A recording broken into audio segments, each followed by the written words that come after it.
জীৱনৰ মিঠা মিঠা অনুভৱৰ মাজত অতীত যেতিয়া বৰ্তমানৰ ৰূপ লৈ উভতি আহে,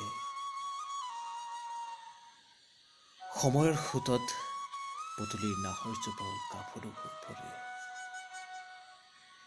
জেঠমহীয়া আকাশখনেও ৰং সলায়, জেঠৰ চৰাইৰ পানীৰ থৈ উপচাই পেলায়।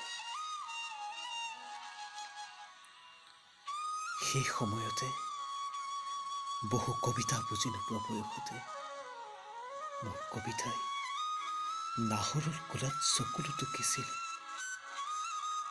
বহু কথা বুজি নোপোৱা বয়সতে তাহানিৰ কথাবোৰে ভাল পোৱাৰ নাম পাইছিল।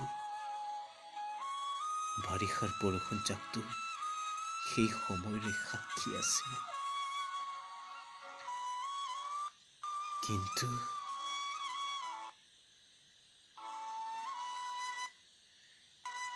এই বৰষুণ জাকক হত্যা কৰিম, কোনো কৃষকৰ বুকু উদং কৰি, জেঠৰ কঠীয়া নষ্ট কৰি, কোনো প্ৰেমিক যুগলৰ কাৰণেই যদি এই বৰষুণ জাক আশীৰ্বাদ হয়, তেন্তে কৃষকৰ অভিশাপেৰে এই বৰষুণ জাকক হত্যা কৰিম।